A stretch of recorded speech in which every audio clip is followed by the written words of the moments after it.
Good morning. Welcome to Market Monday for July 29th, 2024. This Wednesday is the Fed's July meeting, where, at least as of now, appears set to hold rates steady.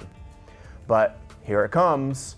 Former New York Fed President Bill Dudley coming out now stating, "I changed my mind. The Fed needs to cut now."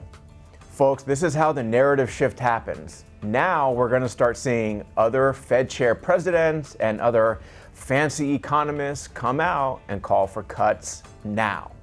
Same as it ever was.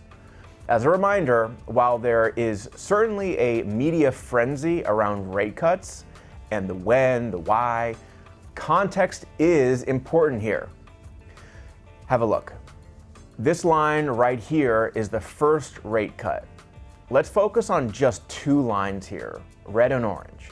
The red line is the average S&P 500 stock market performance if there is no recession. Orange is when there is a recession.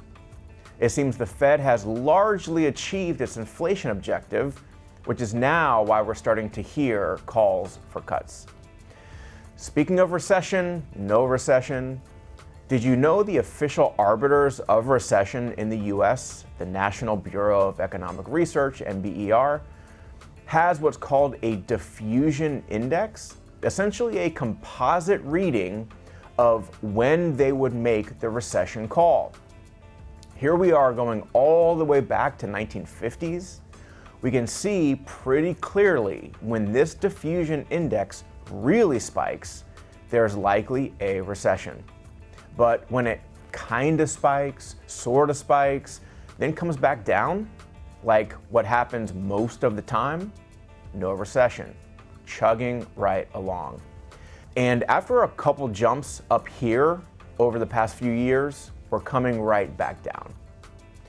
Turning to the markets, remember last week we said the first couple weeks of July are the best of the year, and to prepare ourselves for what may be a bumpy ride ahead for the next few months?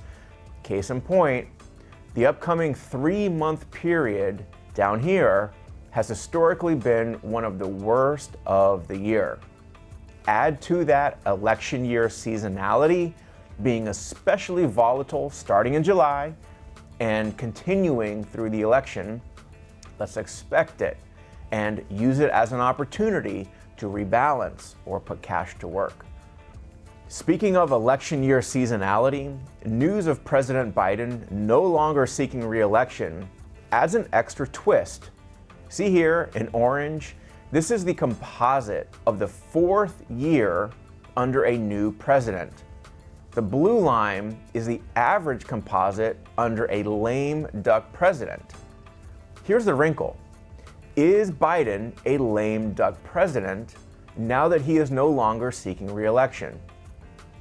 Which case applies here? Our thinking is to remain open to and be prepared for all scenarios. And today we'll leave you with, remember how earlier in the year we covered the launch of a Bitcoin fund where investors can now get easy, convenient access to Bitcoin through funds inside the accounts they already own?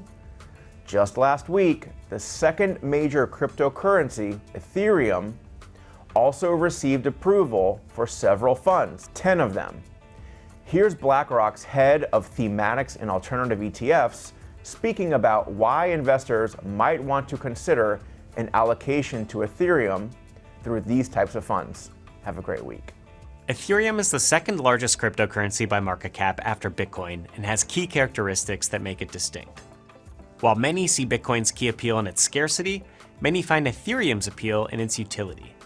Ethereum is a highly programmable blockchain that provides infrastructure for a diverse range of assets and use cases. You can think of Ethereum as a global platform for applications.